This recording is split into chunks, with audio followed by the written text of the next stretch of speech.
Hello and let's get on with it. These are my top 10 weapons in Gloria Victis, considering cost efficiency, utility, and the damage itself. So, at number 10, Carleonian Warsword. This is a 200 sword. 200 sword deal a lot of damage, has good range, and most importantly, speed. And this is the one that is the best 200 sword that you can craft. So it has a lot of durability, it has a lot of damage. This weapon will serve you well. It is a very popular weapon. Number 9, Guardsman Longbow. Now, a lot of you will be thinking, why not Carleonian Longbow? Well, the answer is simple: cost efficiency. This weapon is very cheap to make, and the +6 version of it deals more damage than the Carleonian +4, which you're gonna get a lot of when you're crafting them. So this is the only bow I ever use on all of my characters, be it the heavy armored guy or the archer. Very good weapon, very cheap and cost efficient. Number 8, the Blackguard's Long Axe, and a shout out to Praetorian's Glaive, which is basically the same weapon. Well, this is the best craftable 200 axe, and the best thing about it is the utility. You can chop wood with it, you can chop the wood with it for the whole day and it won't break down because it has a ton of durability. Next thing is that it does +20% damage on the overhead swing, and that's a lot. It also has 5% armor penetration when doing that, which deals a lot of damage. So it is also a very good weapon when you have the precision to strike with the overheads. It also has a higher range than a 200 swords, so keep that in mind. Even though it's slightly slower, it's still an awesome weapon. Next, at number 7, Flame of Faith. This is a 100 blunt weapon. You will be thinking, so why not Carleonian Mace? It deals more damage.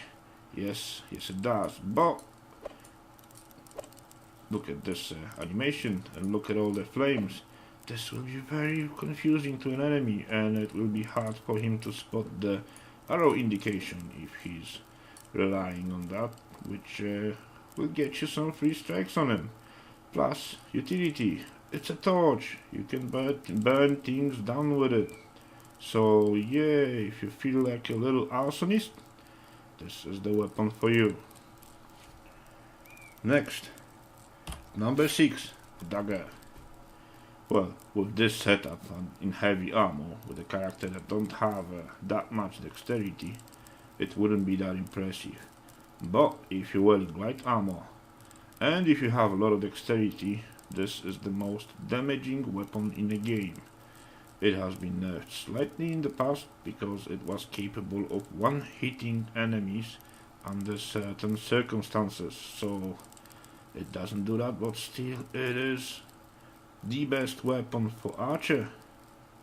Well, except for some other ones, but it is a very good weapon for dexterity, high dexterity. It will deal a lot of damage, especially on backstabs, and it will cause the enemies to bleed, which will deal a lot of additional damage. Well, the downside of it is that it deals piercing damage only, so it's not gonna deal a lot of burst damage against heavy armored guys. Next, at number 5, Halberd. You can only buy this weapon at Lordly Haven, so either do that or you have to rely on people selling it on market. It's basically, stat-wise, it is a long sword. It's a sword with longer range, because it has the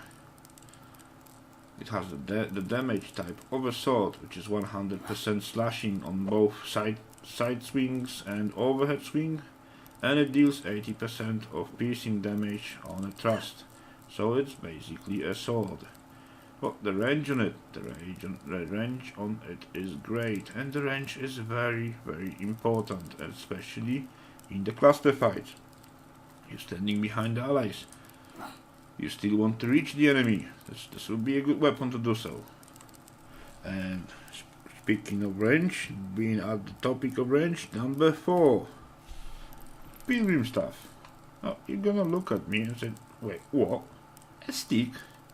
Well, yeah, it is a stick, but it is a stick that has good range and speed, and it is a blunt damage dealing weapon.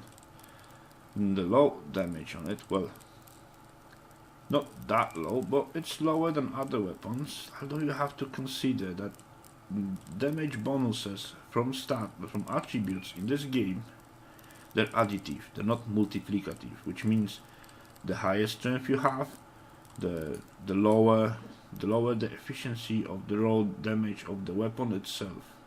So if your strength is high enough and you have enough bonus damage to the weapon, this is going to be a perfect weapon against them heavy armored guys. It will surprise them, you'll have the range advantage, you'll have the speed advantage, and you will deal a lot of damage. It is a bane of heavy armored guys. Number 3, Ancient Longsword. Yep. If you don't know how to get it, grab a shovel, get to the excavation site, start digging. Eventually you will get some.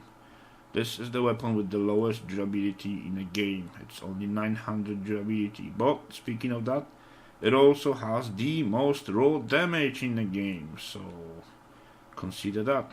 It is a great weapon. It is very cheap to get, very easy to get. Don't need anything apart for the shovel, right? And yeah, it deals all that amazing damage, and it's a 200 sword, so speed, range, yes, all these things are with this weapon. Very good weapon, very cost efficient. Number 2, we go back to the range topic, and we've got the Holden Spear. Yes, look at the range of that weapon. Just look at that range. You can have 2 rows of allies in front of you, and you're still gonna reach the enemy. This is a great weapon for formations, for cluster fights, and for chasing the enemy. When he's running away, it might be the only weapon capable of reaching him and thus slowing him down. So yeah, Holden Spear. It deals piercing damage on a thrust and blunt damage on side swings and overhead swings. Yeah, the blunt damage is low percentage, but being blunt damage, it will deal a lot of damage against heavy armored guys. So yeah, very good weapon, and you can only buy it at Holden, because it's a Holden Spear, right? It will cost you 1 gold to get the basic version of it, but it is totally worth it. And now to number 1, and probably a surprise to a lot of you, Rusted Crusher Sword. Wait, what? This cheap thing? Yes. Why? Well, first of all, it deals plus 30% damage on the overhead swing. So on a high strength or high dexterity characters that have a lot of bonus damage to swords, this will deal a lot. If you don't believe me how much it can deal, then check some of my other videos when I'm using that weapon and see the numbers on it. When it comes to the sideways swings, yeah, it only deals 80%. It's not that great, so if you're the type of guy who just chops left and right, this is not a weapon for you. But if you can aim, if you have the precision on your side, these overhead swings will decimate enemies. And the most important factor of that sword, it deals blunt damage on thrusts. So 80% blunt damage, that is a lot. If you're an archer, this is the best, the most damaging blunt weapon in a game for you. So it will have the speed of a sword, it will have the reach of a 200 sword, and it will deal blunt damage, and a lot of it. So yeah, also this weapon is extremely cheap to get. Extremely cheap, so for what it offers, it is absolutely awesome. If you can hit the enemies with overheads and thrusts, it is great. If you have to rely on a sideways swings because your aim is not that great, this weapon will not serve you well. Other than that, it's great. It is my top 1 weapon, cost efficiency, damage and utility. So that'll be it. Thanks for watching and bye.